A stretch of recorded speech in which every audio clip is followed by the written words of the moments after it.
ఉంటే మన అందరం కూడా నడుస్తూ ఉన్నాం. జై శ్రీరామ్.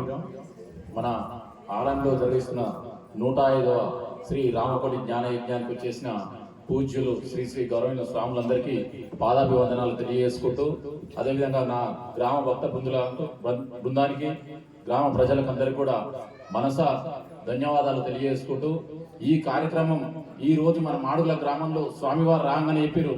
మాడుగులకు ఎంతో చరిత్ర ఉంది. మాడుగుల ఒక జయపాల్ రెడ్డి గారికి జన్మనించిన గ్రామం. అలాంటి గ్రామంలో మనం అందరం జన్మించడం అదృష్టం అని.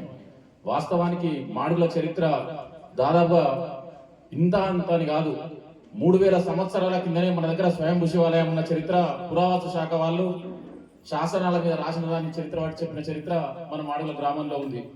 అదే విధంగా ఈ రోజు జరుపుకుంటున్న ఈ కార్యక్రమాన్ని ఇంత అంగరంగ వైభవంగా కన్నుల పండుగగా మన ఆంజనేయ స్వామి వారి ఆశీస్సులతోటి ఆ ఆంజనేయ స్వామి వారి ఆలయంలో ఈ 105వ రామకోటి గీతాయజ్ఞం ఏదైతుందో దాదాపు నాకు తెలిసి 4-5 సంవత్సరాలలోనే దీనికి అధ్యక్షులైన శివారెడ్డి గారు మరియు నక్క భువనేశ్వర్ గారు 105 విజ్ఞానం చేయడం జరిగింది.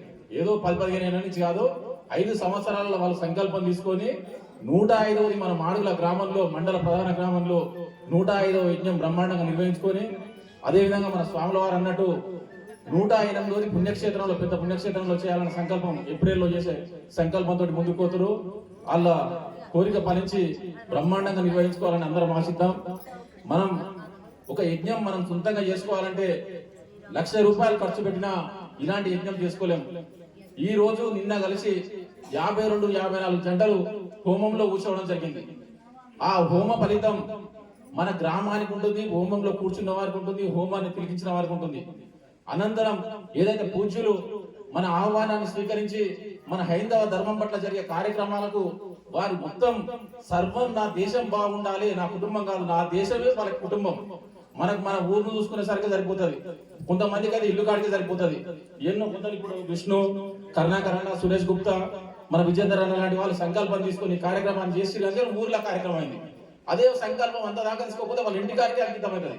కానీ మన స్వాముల వారు దేశం కోసం సంకల్పం, నా భారతదేశం మొత్తం బాగుంటుంది, అందులో మనం బాగుంటారు, మన హైందవ ధర్మం బాగుండాలి, హైందవ ధర్మం ప్రపంచానికి ఆదర్శం.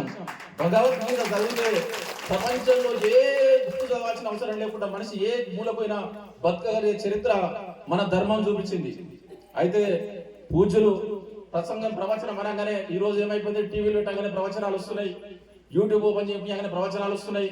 ఏదో పెట్టి చెప్తున్నారు, వింటున్నాం అనేది కాదు.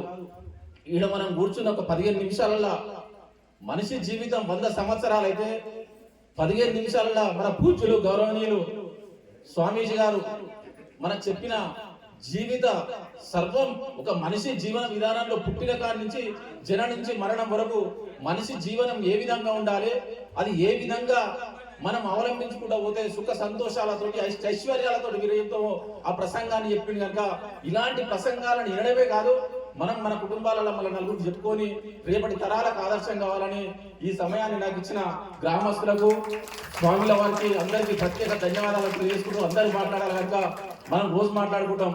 వాళ్ళు ఎంతో విలువైన సమయాన్ని మనకు కేటాయించి మన గ్రామానికి ఇచ్చి వారి ప్రసంగాన్ని ప్రవచనాలను మనకు అందజేస్తున్నారు కనుక అధిక సమయం వాళ్ళకి ఇవ్వాలని కూడా సెలవు తీసుకుంటున్నాను. జై శ్రీరామ్. ఓం దత్సత్.